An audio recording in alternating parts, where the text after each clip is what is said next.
பகைவரை நடுங்கச் செய்பவனே போற்றி. நல்லதே நினை, நல்லது மட்டுமே நினை. கருப்பசாமி பிள்ளைகளுக்கு இந்த அப்பனின் அன்பும் பாதுகாப்பும் என்றுமே 100% முழுமையாக இருக்கும். என் அன்பு பிள்ளையே, எல்லாமே என்னுடையதுதான் என்று நினைத்து கொண்டிருக்கும் மனிதர்களின் வாழ்க்கை பயணத்தில் இறுதியில் எதுவுமே உன்னுடையது கிடையாது என்பதை உணர்த்திவிட்டுதான் வாழ்க்கை அவர்களை விட்டு விலகி போகும். அதுதானே நிதர்சனமான உண்மை. அப்படி இருக்கக்கூடிய மனிதர்களின் வாழ்க்கையில் எனக்கு இதுதான் வேண்டும் அம்மா, நான் நினைத்தது எனக்கு நல்லபடியாக நடத்தி கொடுங்கள் என்று என்னை அனைவரும் கேட்டுக்கொள்கிறார்கள். என் அன்பு குழந்தையான உன் எண்ணத்தை நான் எப்படி நிறைவேற்றாமல் இருப்பேன்? நீ எதை நினைத்து என்னிடம் வேண்டுதல் வைத்தாயோ அதையே நான் உனக்கு செய்து தரப்போகிறேன். என் பிள்ளையே, உனக்கான வெற்றி செய்தியோடுதான் உன்னை தேடி வந்திருக்கிறேன். நான் உனக்கு கொடுக்க போகும் வாக்கினை முழுவதுமாக கேட்டால் உனக்கு பேரின்பத்தை தரக்கூடிய பேரதிர்ஷ்டத்தையும் நீ மகிழ்வோடு பெற்றுக்கொள்ளலாம். உறவுகளின் நெருக்கங்கள் உன்னிடம் இருந்து குறைய குறைய உன்னை சுற்றிலும் விவாதங்களும் பின்னர் விரோதங்களும் எழுகின்றது அல்லவா? அதற்கு பதிலாக பொறுமையோடு உறவுகளை உனக்கு நெருக்கமாகவே வைத்து கொண்டு இரு என் செல்லமே. சில அனுசரணைகளும் விட்டு கொடுப்புகளும் இருந்தாலே தேவையில்லாத உறவுகளின் பிரிவினைகளும் இருக்காது. மனதிற்குள் நிம்மதி இல்லாமல் விரோதங்கள் விவாதங்களும் வராது அல்லவா? உண்மையை உணர்ந்துகொள் என் செல்லமே. உன்னை சுற்றி இருக்கும் நல்ல உறவுகளை நான் உனக்கு அடையாளம் காட்டுகிறேன். அவர்களோடு நெருங்கி பழகு. தேவையில்லாத தீய எண்ணம் கொண்ட கெட்ட மனிதர்களையும் நான் அடையாளம் காட்டுகிறேன். அவர்களிடம் நீ நெருக்கமாக பழக வேண்டாம். அதற்கு பதிலாக பேசியும் பேசாமலும் கண்டும் காணாமலும் விலகி இருந்தால் போதும். விவாதத்தையும் விரோதத்தையும் வளர்த்து கொள்ளாதே என் செல்லமே. சில சிறந்த தருணத்திற்காகத்தானே நீ காத்து கொண்டிருக்கிறாய். உனக்கான நல்லது நடக்க வேண்டும் என்று தானே எதிர்பார்த்து ஆசைப்பட்டு காத்து கொண்டிருக்கிறாய். எல்லாவற்றையும் நீ பெறுவதற்கான சிறந்த வாய்ப்புகளை உன் கண்ணில் நான் காட்டுகிறேன். காலங்கள் கடந்து போக போகத்தானே உன்னுடைய வாழ்க்கை என்ன என்பதை உன்னால் புரிந்து கொள்ள முடிகிறது. இப்பொழுது இன்று உன் மனதில் இருக்கும் ஆசைகள் எல்லாம் நாளை வரப்போகும் துன்பத்திற்கு காரணமாக இருக்க போகிறது என்பதை நீ உணர மாட்டாய். ஆனால் உன் வராகி அன்னை எனக்கு தெரியும். எதுவாக இருந்தாலும் அளவோடு ஆசைப்படு. அதற்கான முயற்சிகளை மட்டும் நீ செய்து கொண்டே இருக்க வேண்டும். அது ஆசையோடு நின்று விடாது, அதில் லட்சியமாக மாறிவிடும். எப்பொழுதோ ஒரு விஷயத்திற்கு ஆசைப்பட்டு அதை மட்டுமே கவனமாக கண்டு கொண்டிருக்கிறாயோ அதை அடைவது மிகவும் தாமதமாகும். அதற்கு பதிலாக ஒரு விஷயத்தை பெற வேண்டும் என்று ஆசைப்பட்டால் அடுத்த நொடியில் அதற்கான முயற்சிகளையும் செயல்களையும் செய்ய தொடங்கிவிட்டால் அது உனது லட்சியமாக மாறிவிடுகிறது. உன் லட்சியத்தை அடைவதற்கு நிச்சயம் நான் உனக்கு துணையாக இருப்பேன். உன் லட்சியத்தை அடைந்து உன் சந்தோஷ வாழ்க்கையை நீ வாழ்வதற்கு உன் வராகி அன்னை உனக்கு துணையாய் இருப்பேன்.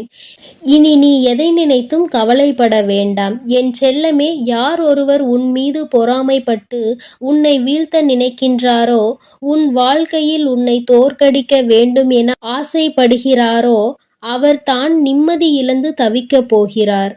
அவரை பற்றி நீ யோசிக்கவே வேண்டாம். உனக்குள் மன அமைதியையும் சகிப்புத்தன்மையையும் வளர்த்துக்கொள்.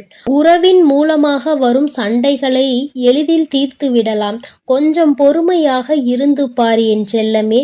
ஒரு தீபத்தில் இருந்து 1000 தீபங்களை ஏற்றினாலும் அதன் ஒளி சிறிதும் கூட குறைவது கிடையாது. அதே போல உன் அன்பை மற்றவர்களிடம் பகிர்ந்து கொள்வதினால் அது ஒருபோதும் குறையாது என் செல்லமே. தன்னை சுற்றி இருக்கும் எல்லாமே, எல்லா மனிதர்களும் உலகங்களும் எல்லாமே அழிவதை பார்த்து கொண்டிருந்தாலும் கூட மனிதர்கள் என்னவோ அவர்களது வாழ்க்கை மட்டும் நிலையானது என்பது போலதானே இன்னமும் கெட்ட விஷயங்களை செய்து கொண்டிருக்கிறார்கள். அப்படிப்பட்ட எண்ணம் உனக்குள் வேண்டாம் என் செல்லமே. உன் மனம் எவ்வளவு அழகானது, உனக்கு எவ்வளவு நல்ல குணங்கள் இருக்கிறது என எனக்கு தெரியும். அதை எப்பொழுதும் உன்னிடமே வைத்துக்கொள். உனக்கான நற்பலன்களையும் நன்மைகளையும் கொடுப்பேன். உன்னுடன் பழகும் எல்லோர் மீதும் நீ பரிதாபப்படுவது கூட ஒருவிதமான பலவீனம்தான். எல்லார் மீதும் நீ பரிதாபப்பட ஆரம்பித்து விட்டால் யார் உண்மையானவர்கள் யார் போலியானவர்கள் என்பதே உன்னால் கண்டுபிடிக்க முடியாமல் போய்விடும். அதனால் எல்லோரிடமும் பழகும் போதும் கொஞ்சம் கவனமாக இரு. அறியாமையோடு 100 ஆண்டுகள் வாழ்வதை விட அறிவோடு ஒரு நாள் வாழ்வது மேல்தானே. பொறாமை கொண்ட சுயநலம் உள்ள அல்லது நேர்மை இல்லாத ஒருவன் சிறந்த பேச்சாளனாகவும் கட்டுடல் மேனியாகவும் இருந்தாலும் கவர்ச்சியற்றவனாகத்தான் இருப்பான். தீய எண்ணங்கள் எதுவும் இல்லாமல் என் அன்பு குழந்தையான நீ பொறுமையோடும் அமைதியோடும் இருப்பதால்தான் நீயே என் கண்களுக்கு அழகான பிள்ளையாக தெரிகின்றாய். உன் அழகான குணத்திற்கும் மனதிற்கும் நல்ல எண்ணத்திற்கும் உன் வாழ்க்கையை நான் அழகாய் அமைத்து கொடுக்கப் போகிறேன். நீ என்னிடம் எதை கேட்டு வந்தாயோ அதை நல்லபடியாக நான் நடத்தி கொடுக்க போகிறேன். எதை ஆசைப்பட்டாயோ அதையே நான் உனக்கு அமைத்து கொடுக்க போகிறேன். உன்னை சந்தோஷமாய் வாழ வைக்கிறேன். என் செல்லமே, நீ எதற்கும் வருந்தாதே. இப்பொழுது உன் வாழ்வில் இருக்கும் சிக்கல்களை நினைத்து கவலைப்பட வேண்டாம். தடைகளே இல்லாவிட்டால் மனது அகந்தைக்கு உள்ளாகி நிதானத்தை இழந்துவிடும். அதனால்தான் சில சமயங்களில் சோதனை என்ற பெயரில் உனக்கு தடைகளையும் சிக்கல்களையும் நான் உருவாக்கி கொடுக்கின்றேன். இன்னொன்றையும் புரிந்துகொள். நினைத்தது நடக்கவில்லை. என்னை சுற்றி இவ்வளவு மோசமான மனிதர்கள் இருக்கிறார்களே, சொல்வது எதையும் கேட்பதும் இல்லை, செய்வதும் இல்லை என்று உன்னை சுற்றி இருப்பவர்கள் நினைத்து நீ கோபப்படுகிறாய். கோபம் என்பது என்னவென்று தெரியுமா? மற்றவர்கள் செய்யும் தவறுக்கு நீயே உனக்கு கொடுத்து கொள்ளும் தண்டனைதான் கோபம். நீ கோபப்படுவதினால் எதுவும் மாறப்போவது இல்லை. ஆனால் உன்னுடைய உடல் நலனில் மாற்றம் ஏற்படும். உன்னுடைய உடல் வீணாய் போகும். அப்படிப்பட்ட கஷ்டத்தை உனக்கு கொடுக்கின்ற கோபத்தை நீ ஏன் உனக்குள் வைத்திருக்க வேண்டும்? எல்லோருக்கும் நல்ல பிள்ளையாக நீ இருக்கலாம். ஆனால் அது எல்லோருக்கும் போய் நிரூபித்து காட்ட வேண்டிய அவசியம் இல்லை. அதைவிட முட்டாள்தனமான விஷயம் வேறு எதுவும் இல்லை என்றுதான் சொல்வேன். உன் மனசாட்சிக்கு நீ நல்லவன் என்று தெரிந்தால் போதும். என் செல்லமே, அதை யாருக்கும் நிரூபிக்க முயற்சி செய்யாதே. சிறப்பான வாழ்க்கை என்பது எல்லோருக்கும் உடனே கிடைத்து விடாது. பல துன்பங்களை அடைந்து அத்தனை கஷ்டங்களையும் சோதனைகளையும் கடந்து வந்தால்தான் சிறப்பான வாழ்க்கை அமையும். தடுமாறி விழுந்தாலும் சரி, தவறி விழுந்தாலும் சரி, உடனே எந்த சத்தமும் இல்லாமல் தானாக எழுந்துவிடு. நீ மட்டும் கத்தி கூச்சல் போட்டு விட்டால் நீ கீழே விழுந்ததை கொண்டாடுவதற்கு ஒரு கூட்டம் காத்து கொண்டிருக்கின்றன என்பதை எப்பொழுதுமே நீ மனதில் வைத்துக்கொள்.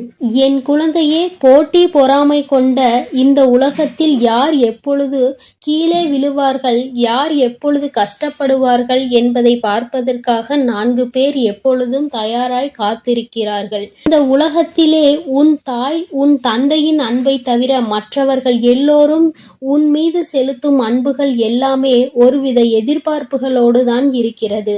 அது எல்லாம் நிலைத்து நிற்கவே வேண்டாம். நடந்து முடிந்து போனதை கெட்ட கனவாக நினைத்துக்கொள்.